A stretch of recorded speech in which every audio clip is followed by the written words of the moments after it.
Good morning students. आज के हम लेक्चर में डिस्कस करेंगे वायरिंग अरेंजमेंट।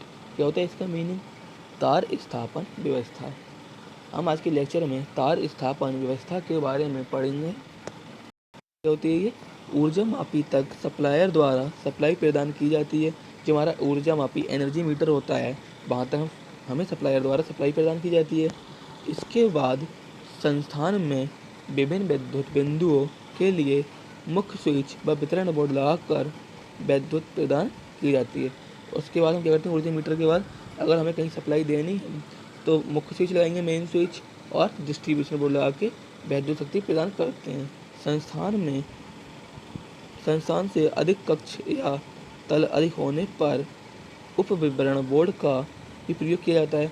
अगर मान लिया कोई भी कक्ष या वहाँ बहुत सारे स्विच या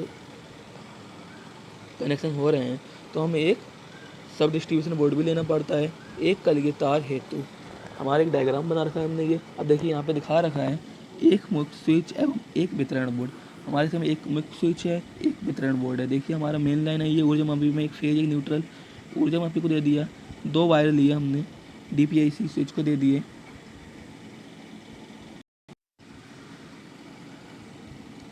DPIC होता है डुअल पोल आयरन प्लेट स्विच। उसके बाद क्या करें, देखो यहाँ से हमने न्यूट्रल फेज लिया, इसको दे दिया। यहाँ से 2 वायर हमने ले लिए, इसको मेन स्विच को दे दिए। यहाँ से हम 2 वायर और लेंगे, वो हम डिस्ट्रीब्यूशन बोर्ड को दे देंगे। इसके बाद हमें यहाँ से जितने भी पाथ निकालने, जितने भी वायर निकालने हैं, किसी फ़ैन के लिए निकालना है, बल्ब के लिए निकालना है, उतनी सारी हम यहाँ से कनेक्शन ले सकते हैं। यहाँ तभी परिपथ 1 परिपथ 2 लिखा है, ठीक है।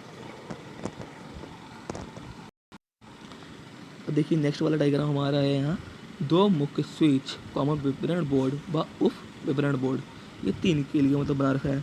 देखो हमारा 2 क्या हो गया, इसमें न्यूट्रल फेज आया है, 2 मुख्य स्विच हैं, एक ये ले लिया, एक ही ले लिया, इससे कनेक्ट कर दिए, यहाँ इससे कनेक्ट कर दिए। अब क्या, ये मुख्य स्विच 2 DB हैं, वो सॉरी 2 मेन स्विच हैं, तो हमारे 2 डिस्ट्रीब्यूशन बोर्ड भी होने हैं। यहाँ से 2 वायर लिए, एक DB को दे दिए, यहाँ से लिए, ये दूसरे DB को दे दिए। यहाँ से हम जितने कनेक्शन लिए हमको ले लेंगे फैन ऑफ पीस की। अब हमें एक सब बहुत सारे कनेक्शन है तो हमें एक सब डिस्ट्रीब्यूशन बोर्ड लेना है, तो यहाँ से हमने एक वायर लिया, वो सब डिस्ट्रीब्यूशन बोर्ड के लिए दे दिया। यहाँ से भी हम इतने सारे कनेक्शन ले सकते हैं, ठीक है। आएगी आपको समझ में? अब देखते हैं हमारा टॉपिक जो नया वाला है,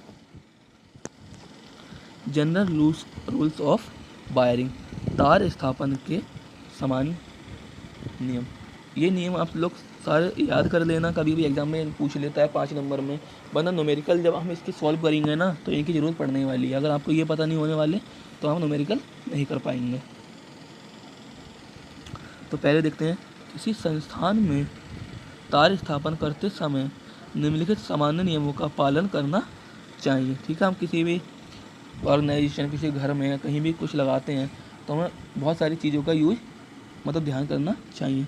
पहला हमारा हेडिंग दे रखा है, ऊर्जा मापी की फर्श से ऊंचाई 1.5 मीटर होती है तथा ऊर्जा मापी के भवन के प्रवेश करते ही सुरक्षित स्थान पर लगाना चाहिए। जो हमारा एनर्जी मीटर है उसको हमको ज़मीन से 1.5 मीटर ऊपर लगाना चाहिए, और जो भवन के प्रारंभिक मतलब घुसते ही मेन गेट पे उसको सुरक्षित जगह पर एक जगह लगाना चाहिए। दूसरा पॉइंट है, ऊर्जा मापी के तुरंत बाद एक मुख्य स्विच वितरण बोर्ड लगाना चाहिए, ठीक है। उसके तुरंत ही बाद एक मुख्य स्विच और वितरण बोर्ड लगाना चाहिए। फर्श से ऊंचाई 1.5 मीटर होनी चाहिए। 1.5 मीटर इसलिए बोल रहा है कि हमारा छोटा बच्चा वगैरह है, उसमें हाथ वगैरह ना दे ले, इसलिए 1.5 मीटर ऊपर होनी चाहिए। तीसरा पॉइंट, मुख्य स्विच व वितरण बोर्ड फ्यूज यूनिट से होना चाहिए। जो हमारा मुख्य स्विच है और वितरण बोर्ड है उसमें फ्यूज होना चाहिए, जिससे कि अगर बाई चांस कोई फॉल्ट कंडीशन आती है तो हमारा फ्यूज ही ख़राब होगा, हमारा बोर्ड बच जाएगा। फोर्थ वाला है, दूर स्थित कक्षकों के लिए उप वितरण बोर्ड का उपयोग करना चाहिए। जो कमरे दूर हैं उनके लिए उप वितरण बोर्ड का यूज़ करेंगे। 5 वाला, मुख्य स्विच व वितरण बोर्ड सही रेटिंग के होने चाहिए, उसकी रेटिंग सही होनी चाहिए। 6 वाला, पंखा, लाइट, परिपथ व शक्ति परिपथ अलग अलग होनी चाहिए। मतलब लाइट, पंखा, परिपथ व पावर सर्किट हमारे अलग अलग होने चाहिए। पावर सर्किट मतलब जैसे हीटर का हो गया, फ्रिज का हो गया, गीजर का हो गया, वो वाले। 7th वाला लाइट पंखा व 5 एम्पीयर सॉकेट के एक परिपथ में 10 बिंदु 800 वाट से अधिक नहीं होना चाहिए।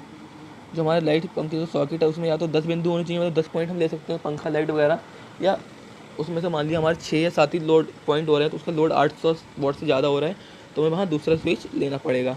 8 वाला है शक्ति परिपथ में एक परिपथ के लिए 15 एम्पीयर के 2 बिंदु यानी कि 3000 वाट से अधिक नहीं होने चाहिए।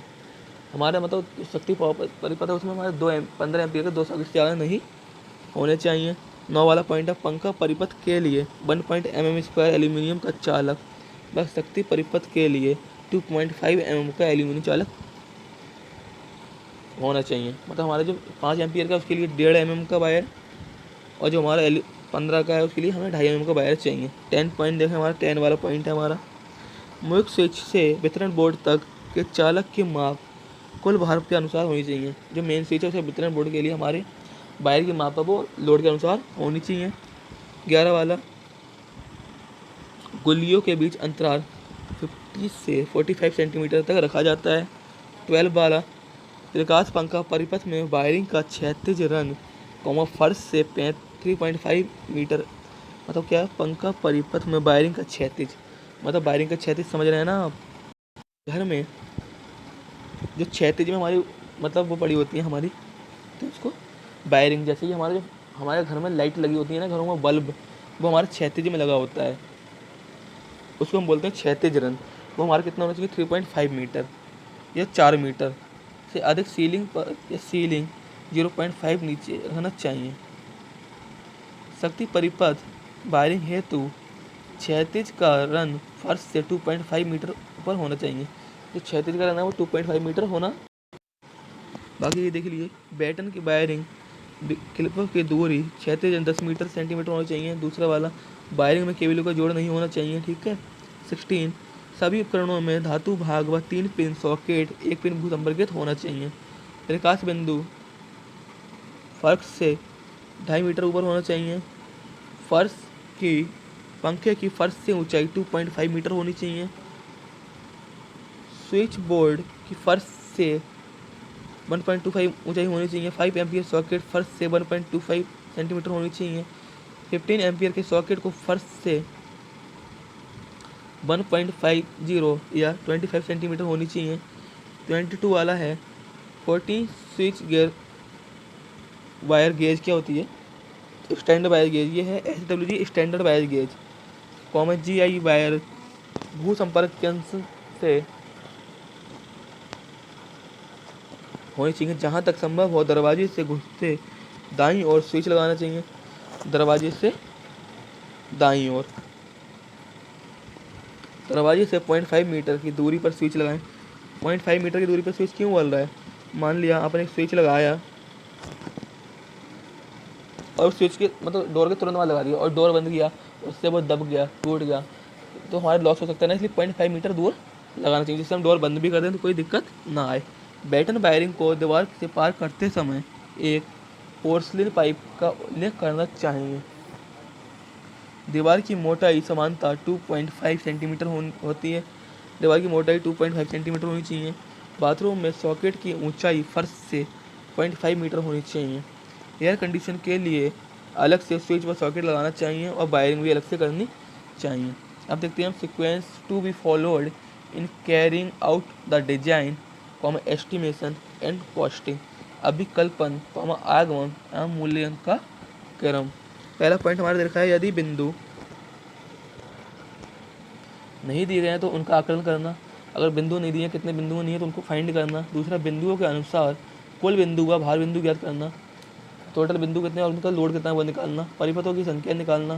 केबल की माप करना। मुख्य स्विच व वितरण बोर्ड की रेटिंग देखना कितनी रेटिंग है। वैद्युत स्विच व्यवस्था का चित्र बनाना, चित्र बनाएंगे इसको मतलब स्विच ये मतलब वो हमारा इसको कैसे सॉल्व करेंगे। सीक्वेंस वैद्युत विवरण आयोजन का चित्र बनाना। जो निम्न प्रश्न में नहीं दिए गए हैं उनका पूर्वानुमान लगाना। जो हमारे डेटा नहीं दिया है वो क्या होता है हमारे स्टैंडर्ड वहाँ से उसको लेना। बैट और क्या है चालक की लंबाई ज्ञात करना।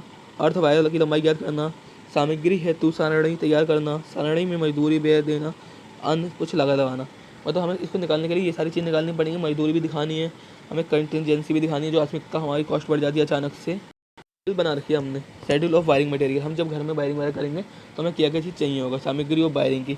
तो मैंने जो टिक की है सिर्फ वही लिखना आप, क्योंकि सारी चीज़ लिखोगे ना तो बहुत बड़े हो जाएंगे, थोड़ी शॉर्ट में करना, और भी शॉर्ट करना तो आप कर सकते हो। देखो पहले लिखा है 2 ध्रुवी लौह आवरण स्विच फ्यूज इकाई के साथ। तो पहला वाला टिक किया 5 एम्पियर, 220 वोल्ट का शॉर्ट स्विच लेंगे हम तो 125 का पड़ेगा प्रति दर। दूसरा का 30 एम्पियर, 250 वोल्ट का लेंगे तो हमारा आएगा 150 का प्रति। ऐसे ही इसमें आप देखिए 3 ध्रुवीय लोहा आवरण के लिए मेन स्विच के लिए जो टिक किए हैं मैंने वही लिखने हैं आप इसमें, ठीक है, सारे जो टिक किए हैं वही लिखने हैं। नेक्स्ट वाले में देखेंगे यहाँ भी सेम करना है, जो मैंने टिक कर रखे हैं आप उसे वही नोट करने हैं टिक वाले, ठीक है। ये हेडिंग डालना, इसके अंदर की जो टिक किए हैं वो लिखते रहना। अब नेक्स्ट आ जाते हैं, सेम यहाँ भी रहने वाला है। यहाँ देखिए क्या है, सागवान की लकड़ी बैटन के लिए क्या करना है हमें 32/30 के लेंगे तो हमें क्या पड़ेगा 7 रुपये की पड़ने वाली ये प्रति मीटर। ऐसे ही आगे हमारे देखते रहो, ये वाला ये सारे नोट कर लेना। ये 7th वाले में हमारे wiring clip, page, screw iron, PVC wiring, PVC capping, PVC निरीक्षण बॉक्स कवर, भाग नली, भाग एल्यूमिनियम बार, सब ये नोट कर लो आप। और लास्ट में हमारा पीवीसी विद्युत रोधक ताम्र चालक, पीवीसी विद्युत रोधक समन्वय cable, flexible cable, ceiling rose, bulb holder, tumbler switch, flush प्रारूपी स्विच, सॉकेट, भूतार। यह हमारा फिर लेबर कॉस्ट आ जाएगी हमारा, और आकस्मिकता आ जाएगी। सारा हम टोटल कर देंगे, सारे रेट लिखे हैं, हमारा पता चल जाएगा वायरिंग में हमारी कितनी कॉस्ट आने वाली है। स्टूडेंट्स इस टेबल को बना लेना और आप याद कर लेना। ये मतलब एक कॉमन टेबल मैंने ले लिया, आप जितने भी न्यूमेरिकल लगाएंगे किसी के लिए कुछ याद नहीं करनी है, बस इसी से हम पॉइंट लिख देंगे। यहाँ हमारे 34 पॉइंट दे रखे हैं और उनके बारे में दे रखा है, हमें 34 तक नहीं जाना है। आप मात्र 10 या 15 याद कर लीजिए, उनके बारे में याद कर लीजिए। कॉस्ट वेरी कर सकती है, वो हम बाहर ऊपर मेंशन कर देंगे, उसकी कोई दिक्कत नहीं है, ठीक है। आप इस टेबल को अच्छे से याद कर लो। हो सकता है खाली टेबल ही पूछे या हो सकता है न्यूमेरिकल पूछे, मतलब टेबल की रिक्वायरमेंट हमें पढ़ने वाली है। स्टूडेंट्स आज की लेक्चर में इतना ही पढ़ेंगे। Thank you.